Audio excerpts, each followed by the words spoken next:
Hello friends, स्वागत है आपका आपके अपने यूट्यूब चैनल केंद्र एकेडमी में। फ्रेंड्स, हम लोग यूपी त्रिपुरा सीपेट द्वारा 29 अक्टूबर 2023 को जो सेकंड शिफ्ट में प्रश्न पूछे गए थे, जितने भी जीके जीएस के जितने भी सारे प्रश्न हैं, उसमें से एक क्लास को हमने देख लिया है। आज ये दूसरी क्लास है जिसमें हम लोग शेष प्रश्नों को हल करेंगे। यदि चैनल पर पहली बार आए होंगे तो चैनल को सब्सक्राइब कर लीजिएगा, बेल आइकन को दबा दीजिएगा ताकि आपको रेगुलर अपडेट मिलता रहे। तो चलिए देरी न करते हुए सेशन को स्टार्ट करते हैं।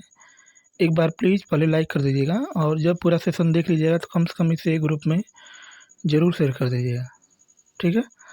चलिए आज का हमारा पहला प्रश्न है कि इसमें लिखा है कि 1851 में गवर्नर जनरल लॉर्ड डलहौजी ने निम्नलिखित में से किस राज्य का वर्णन एक चेरी जो एक दिन हमारे मुंह में गिरेगी के रूप में किया था। ऑप्शन की बात करेंगे तो option number A Satara, option number B Kannauj और ऑप्शन सी की बात करेंगे अवध और डी की बात करेंगे तो क्या आ जाएगा झांसी। इसका जो राइट ऑप्शन होगा फ्रेंड्स ऑप्शन नंबर ए। ए नहीं, सॉरी, ए नहीं होगा फ्रेंड्स, क्या होगा ऑप्शन नंबर सी इसका जो है राइट ऑप्शन है, यानी अवध जो है इसका क्या है राइट ऑप्शन है। जो उसने कहा था कि एक चेरी जो एक दिन हमारे मुंह पे क्या गिरेगी गिरेगी, ठीक है। चलिए इसका हम लोग डिस्कस दे सकते हैं फ्रेंड्स। इसका डिस्कस 1851 में गवर्नर जनरल लॉर्ड डलहौजी ने अवध राज्य का वर्णन एक चेरी जो एक दिन हमारे मुंह में गिरेगी के रूप में किया था। अंततः 7 फरवरी 1856 को लॉर्ड डलहौजी ने कथित आंतरिक कुशासन के आधार पर वाजिद अली शाह को पदच्युत करने का आदेश दिया।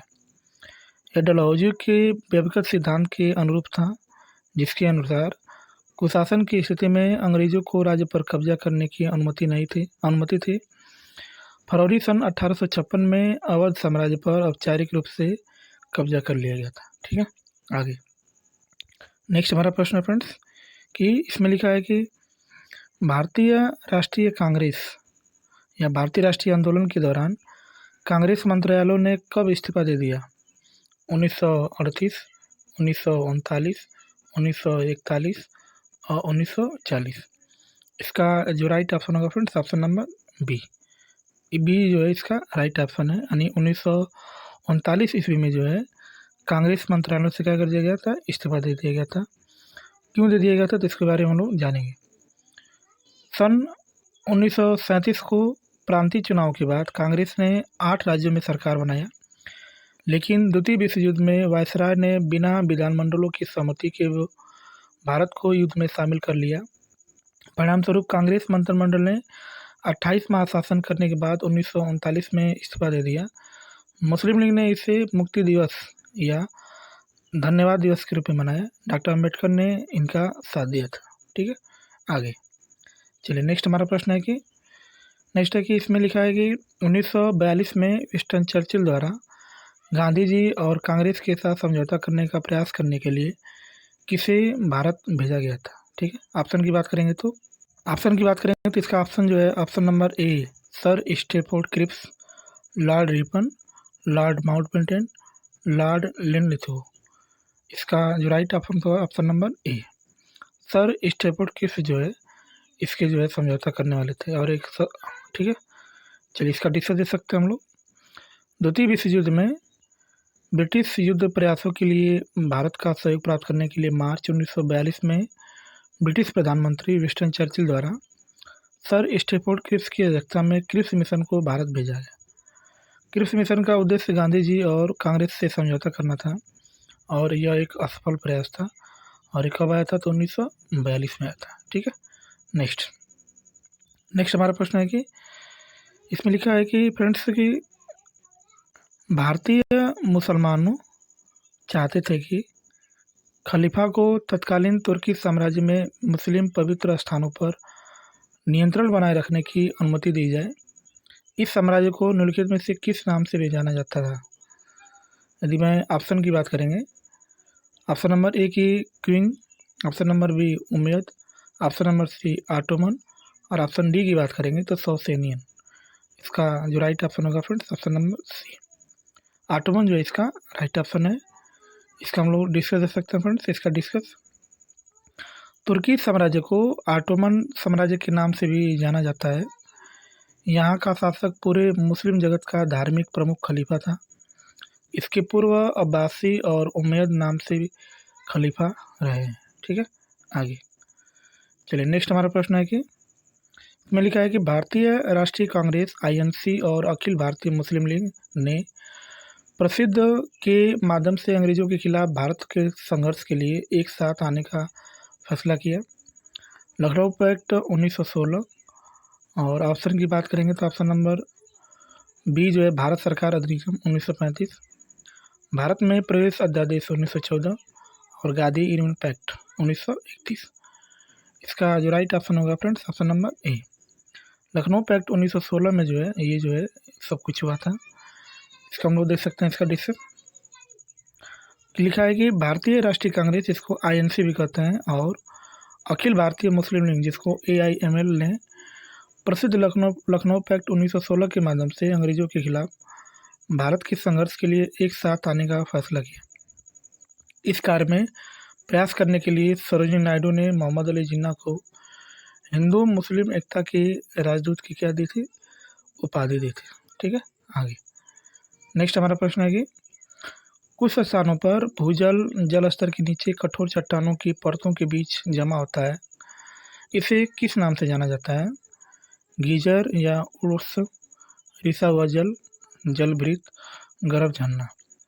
इसका जो राइट ऑप्शन होगा फ्रेंड्स ऑप्शन नंबर सी, जलभृत जो इसका राइट ऑप्शन है। इसका हम लोग डिस्कस दे सकते हैं फ्रेंड्स। इसका डिस्कस, कुछ स्थानों पर भूजल जल स्तर के नीचे कठोर चट्टानों की परतों के बीच जमा होता है। इसे जलभृत के नाम से जाना जाता है। जलभृत जल स्तर के नीचे एक संतृप्त क्षेत्र होता है। भू जल स्तर के नीचे कठोर चट्टान की परतों के बीच जमा भूजल को जलभृत कहा जाता है। ठीक है, नेक्स्ट हमारा प्रश्न है कि निम्नलिखित में से कौन सी संस्था भारत की समय संरक्षक अर्थात यह भारत की समय प्रणाली की निगरानी करता है। ऑप्शन ए की बात करेंगे तो PRL, इसकी फुल फॉर्म की बात करेंगे तो फिजिकल रिसर्च लेबोरेटरी।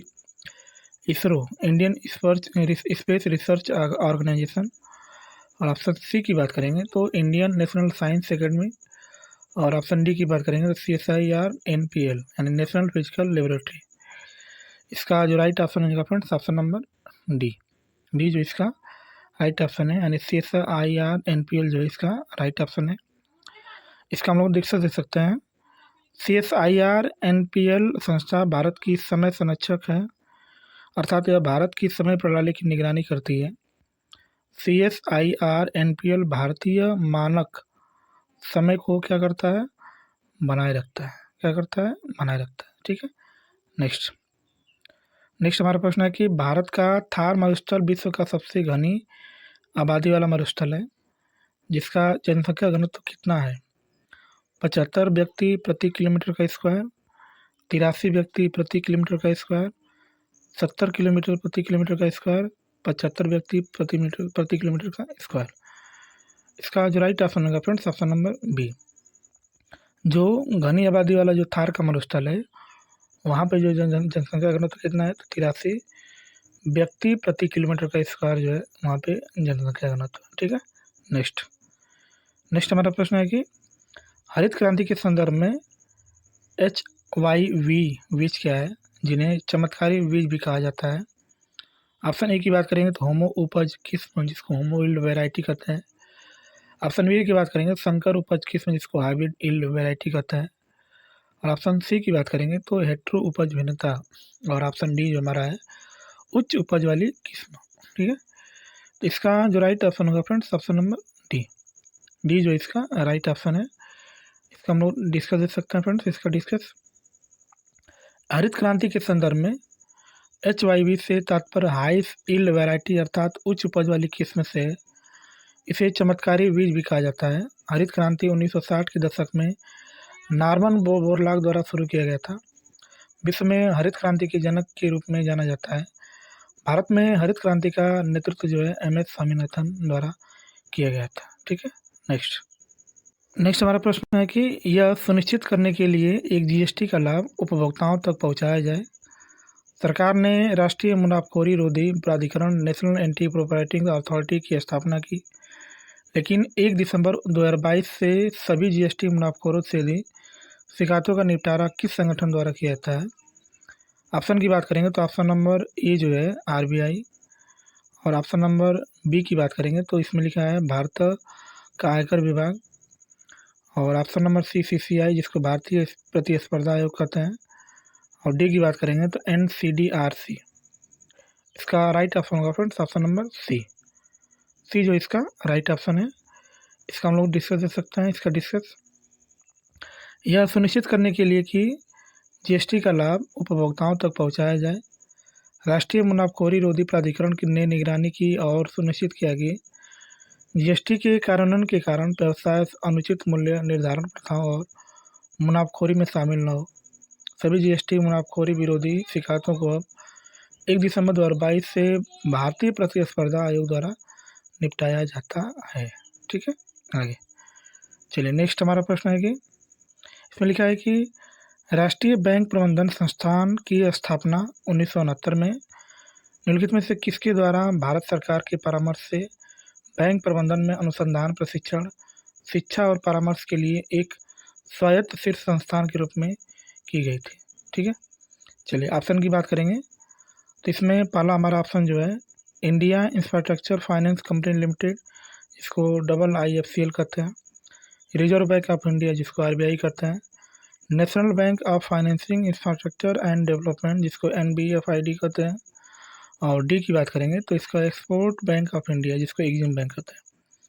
इसका जो राइट ऑप्शन होगा फ्रेंड्स ऑप्शन नंबर बी, यानी बी जो है रिजर्व बैंक ऑफ इंडिया है इसका राइट ऑप्शन है। ठीक है, चलिए इसका हम लोग डिस्कस दे सकते हैं कि राष्ट्रीय बैंक प्रबंधन संस्थान NIBM की स्थापना 1969 में रिजर्व बैंक ऑफ इंडिया द्वारा भारत सरकार के परामर्श से बैंक प्रबंधन में अनुसंधान, प्रशिक्षण, शिक्षा और परामर्श के लिए एक स्वायत्त शीर्ष स्थान के रूप में किया गया था। ठीक है, नेक्स्ट 11वीं पंचवर्षीय योजना की अवधि क्या थी?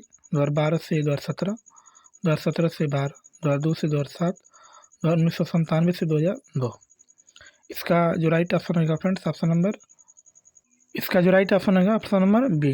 बी जो इसका राइट ऑप्शन है, यानी 2007 से 2012 तक है। इसमें जो है योजना आयोग के स्थान पे नीति आयोग आ गया है जिसके अध्यक्ष होता है खुद प्रधानमंत्री जी होते हैं। ठीक है, इसका डिस्कस दे सकते हैं। 11वीं पंचवर्षीय योजना की अवधि 2007 से 2012 तक थी। इस पंचवर्षीय योजना को थीम जो है तीव्र और अधिक समावेशी विकास था। भारत में योजना आयोग एक गैर संवैधानिक निकाय था जो भारत में सामाजिक एवं आर्थिक विकास के लिए भारत का पंचवर्षीय योजनाओं को तैयार करने के लिए जिम्मेदार था। भारत के प्रधानमंत्री योजना आयोग के पदेन अध्यक्ष होते हैं। इसकी स्थापना 15 मार्च 1950 को हुआ था और नीति आयोग ने 1 जनवरी 2015 को भारत के योजना आयोग का स्थान ले लिया है। ठीक है, आगे नेक्स्ट हमारा प्रश्न है कि निम्नलिखित में से कौन सा 1991 के नई आर्थिक नीति के तहत संरचनात्मक समायोजनाओं कार्यक्रमों का हिस्सा नहीं था? ऑप्शन ए की बात करेंगे तो औद्योगिक सुधार, ऑप्शन बी की बात करेंगे कर सुधार, ऑप्शन सी की बात करेंगे तो भुगतान संतुलन का समायोजन, और डी की बात करेंगे तो राजकोषीय सुधार। इसका राइट ऑप्शन होगा फ्रेंड्स ऑप्शन नंबर सी, भुगतान संतुलन का समायोजन जो इसका राइट ऑप्शन है। इसका हम लोग डिस्कस दे सकते हैं। 1991 में जो NEP के तहत संरचनात्मक समायोजन कार्यक्रम का हिस्सा थे trade and capital info reform, industrial reform, tax reform, physical reform, monetary and financial reform, privatisation. ठीक है, आगे जबकि भुगतान संतुलन समायोजन जो है मैक्रोइकॉनॉमिक स्टेबलाइजेशन का हिस्सा था। ठीक है, आगे नेक्स्ट भारतीय संविधान का कौन सा अनुच्छेद मुख्यमंत्री के कर्तव्यों को परिभाषित करता है? अनुच्छेद 162, अनुच्छेद 170, अनुच्छेद 165 और अनुच्छेद 167। इसका जो राइट ऑप्शन है फ्रेंड्स ऑप्शन नंबर डी, अनुच्छेद 167 जो है मुख्यमंत्री की जो है कर्तव्यों क्या करता है, पालन करता है। भारतीय संविधान का अनुच्छेद 167 मुख्यमंत्री के कर्तव्यों को परिभाषित करता है। संविधान का अनुच्छेद 162 राज्य की कार्यपालिका शक्ति के विस्तार, 170 जो है विधानसभाओं की संरचना तथा 165 जो है राज्य के महाधिवक्ता से संबंधित है। ठीक है, नेक्स्ट 13 दिसंबर सन 1946 को संविधान सभा के उद्देश्य से प्रस्ताव किसके द्वारा पेश किया गया था? जवाहरलाल नेहरू, सरदार वल्लभ भाई पटेल, सरोजिनी नायडू, डॉक्टर राजेंद्र प्रसाद। इसका जो राइट ऑप्शन होगा फ्रेंड्स, ऑप्शन नंबर ए। जवाहरलाल नेहरू के द्वारा जो है उद्देश्य प्रस्ताव को क्या किया था, पेश किया गया था। ठीक है, चलिए इसका हम लोग डिस्कस कर सकते हैं फ्रेंड्स। इसका डिस्कस इसमें लिखा है कि 13 दिसंबर 1946 को पंडित जवाहरलाल नेहरू ने संविधान सभा के सामने उद्देश्य प्रस्ताव को पेश किया था। यह एक ऐतिहासिक प्रस्ताव था जिसमें स्वतंत्र भारत के संविधान के मूल आदर्शों की रूपरेखा प्रस्तुत की गई थी और वह ढांचा सजाया गया था जिसके तहत संविधान का कार्य आगे बढ़ना था। ठीक है, नेक्स्ट आगे हमारा प्रश्न है कि किस अनुच्छेद के तहत आपातकाल के दौरान मौलिक अधिकारों को भी निलंबित किया जा सकता है? अनुच्छेद 356, अनुच्छेद 359 और अनुच्छेद 344 और अनुच्छेद 345। इसका राइट ऑप्शन होगा फ्रेंड्स, ऑप्शन नंबर बी। 359 के तहत जो है अधिकारों को जो है मतलब कि संबंधित है, हटाया जा सकता है। ठीक है, संविधान के अनुच्छेद 359 के तहत आपातकाल के दौरान मौलिक अधिकारों को निलंबित किया जा सकता है। अनुच्छेद 356 राज्यों में संवैधानिक तंत्र के विफल हो जाने की दशा में उपबंध करता है। अनुच्छेद 344 राज्यसभा के संबंध में आयोग और संसद की समिति तथा अनुच्छेद 345 जो है राज्यों की राजभाषा को क्या है, संबंधित है। ठीक है, आगे जो हमारा प्रश्न लिखा है फ्रेंड्स, ब्रिटिश प्रधानमंत्री रमजे मैकडोनाल्ड द्वारा बनाया गया सांप्रदायिक पुरस्कार निम्नलिखित में से किसका परिणाम था? द्वितीय गोलमेज सम्मेलन, प्रथम गोलमेज सम्मेलन और ऑप्शन सी की बात करेंगे तो भारत सरकार अधिनियम 1919, पुनः समझौता 1932। इसका जो राइट ऑप्शन होगा फ्रेंड्स, ऑप्शन नंबर ए। द्वितीय गोलमेज सम्मेलन जो है इसका राइट ऑप्शन है। चलिए इसका डिस्कस देख सकते हैं हम लोग।